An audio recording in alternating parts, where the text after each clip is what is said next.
تحب شعرك يكون أقوى ويطول فيسع وما يطيحش فاسيلمون؟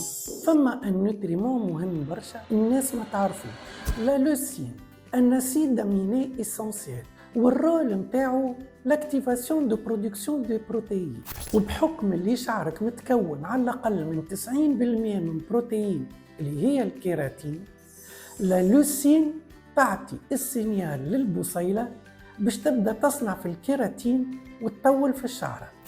Et la bonne nouvelle, c'est que مش ديما تستحق دي كومبليمون اليمونتير غالي. لا لوسين نلقاوها في حاجات بسيطة وسهلة كيما العظم، اللحوم، الحوت، لي برودوي ليتي، والبقول كيما العدس والحمص.